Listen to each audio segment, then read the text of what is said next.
Number 1 channel के number 1 show कच्चा चिट्ठा में आप सभी का स्वागत है। आपके साथ मैं हूं सबीना तामंग देशमुख।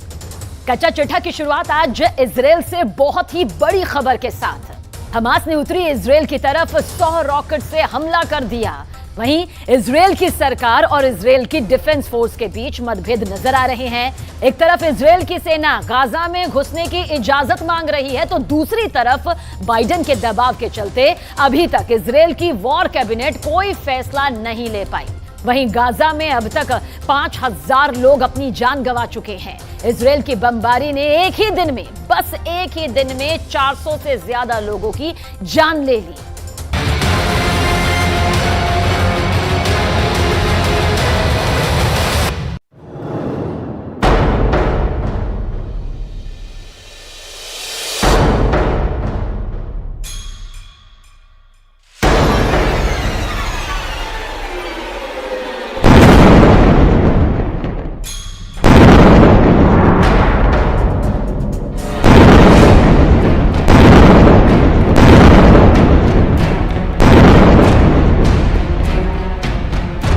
गाजा पर कयामत टूटी है।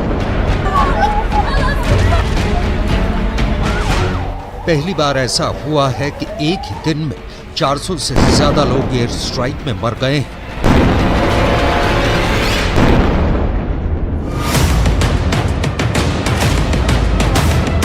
गाजा की गली गली में लाशें बिछी हुई हैं। क्या हुआ है गाजा के अंदर जो पूरी दुनिया सिहर उठी है? तस्वीरों के साथ विस्तार से सब कुछ आपको बताएंगे, लेकिन सबसे पहले बात होगी अमेरिका और इजराइल के बीच चल रही रस्साकशी की। गाजा के अंदर किमशोफ इलाके में हुई खूनी झड़प को लेकर फिलिस्तीन के अखबारों ने दावा किया है कि इजराइल का 75 करोड़ का एक मरकबा टैंक फोड़ दिया गया है और इजराइल का एक जवान भी मारा गया है। गाजा के अंदर घुसते ही इस खूनी झड़प में इजराइल को हुए नुकसान ने बाइडेन को बहुत ज्यादा परेशान कर दिया है। अमेरिका के रक्षा मंत्री ऑस्टिन और इजराइल के रक्षा मंत्री योव गैलेंट हर दिन एक दूसरे से फोन पर बात कर रहे हैं और इसके बाद अमेरिका के रक्षा मंत्री ऑस्टिन राष्ट्रपति जो बाइडेन को पूरी रिपोर्ट देते हैं। इजराइल के अंदर अमेरिका के सैन्य विशेषज्ञ भी मौजूद हैं, जो कि इजराइल डिफेंस फोर्स को अपनी विशेष सलाह भी दे रहे हैं। इन सब बातों का जिक्र करते हुए इजराइल की मीडिया में यह खबर छपी है कि सारी परिस्थितियों पर विचार करने के बाद जो बाइडेन ने एक बार फिर इजराइल को सलाह दी है कि वो गाजा में घुसने से पहले पुख्ता तैयारी कर लें। बाइडेन और नेतन्याहू के बीच फोन पर बातचीत भी लगातार जारी है। इजराइल के अंदर कुछ अजीब सी भ्रम की स्थितियां बनी हुई हैं। एक तरफ इजराइल डिफेंस फोर्स के chief of defence staff Herzi Halevi ये कह रहे हैं कि गाजा के अंदर सेना को घुसने की इजाजत दी जाए, क्योंकि हमास को ज्यादा समय नहीं दिया जाना चाहिए। दूसरी तरफ इजराइल की वॉर कैबिनेट, जिसमें प्रधानमंत्री नेतन्याहू और विपक्ष के नेता लैपिड शामिल हैं, शायद अभी भी भ्रम की स्थिति में है, क्योंकि बाइडेन का संकेत है कि अभी गाजा में ग्राउंड ऑपरेशन कुछ समय के लिए स्थगित किया जाए। एक रिपोर्टर ने बाइडेन से इस पर सवाल पूछा तो बाइडेन ने कहा कि वो इस विषय पर इजराइल से बात कर रहे हैं। Are you encouraging the Israelis to delay invasion? दरअसल अमेरिका और फ्रांस जैसे देश चाहते हैं कि पहले बंधकों की रिहाई हो, फिर गाजा के अंदर इजराइल ग्राउंड ऑपरेशन करे।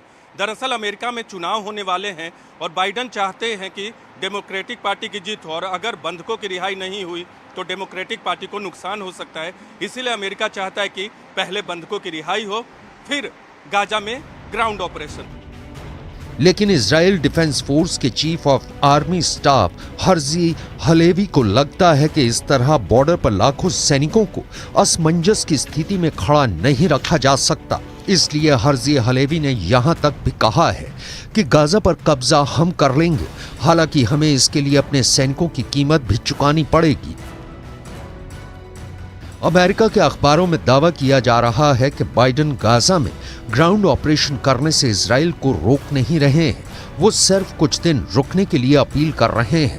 दूसरी तरफ फ्रांस के राष्ट्रपति इमैनुअल मैक्रों भी इजराइल का समर्थन करने के लिए तेल अवीव पहुंच गए हैं। मैक्रों ने ईरान के राष्ट्रपति को फोन करके धमकी भी दी थी कि अगर लेबनान के बॉर्डर से हिजबुल्लाह ने युद्ध की गलती की तो इसके लिए ईरान को ही जिम्मेदार माना जाएगा। दरअसल फ्रांस के लोग भी गाजा में बंधक हैं और इसलिए मैक्रों भी अपने देश के अंदर राजनीतिक दबाव झेल रहे हैं। दूसरी तरफ इजराइल के प्रधानमंत्री बंधकों के मुद्दे पर किसी भी दबाव में नहीं आ रहे हैं। हमास ने कल इजराइल के 2 नागरिक रेड क्रॉस को सौंप दिए। इन रिहा किए गए नागरिकों को तेल अवीव लाया गया है और इनके स्वास्थ्य की जांच की जा रही है। लेकिन टाइम्स ऑफ इजराइल के मुताबिक इजराइल की सरकार ने हमास के साथ किसी भी बातचीत से इनकार कर दिया है। यानी बंधकों के मुद्दे पर इजराइल की सरकार हमास से कोई वार्ता नहीं कर रही है। इससे ये साफ पता चलता है कि हमास सिर्फ और सिर्फ इसलिए इजराइल के बंधकों को रिहा कर रहा है ताकि दुनिया से इजराइल पर बातचीत का दबाव बढ़े और एयर स्ट्राइक बंद हो। दूसरी तरफ इजराइल हमास से कोई भी बातचीत को तैयार नहीं है। इस वक्त इजराइल के सर पर बदले का खून सवार है। गाजा की हालत फिलहाल ये है कि एक दिन में 400 से ज्यादा लोग पहली बार एयर स्ट्राइक में मारे गए हैं। संयुक्त राष्ट्र का कहना है कि 42% गाजा बर्बाद हो गया है। 1,40,000 इमारतें क्षतिग्रस्त हो गई हैं। यानी यहां पर रहने से पहले मरम्मत जरूरी है। वहीं 15,000 फ्लैट्स पूरी तरह से खत्म हो गए हैं।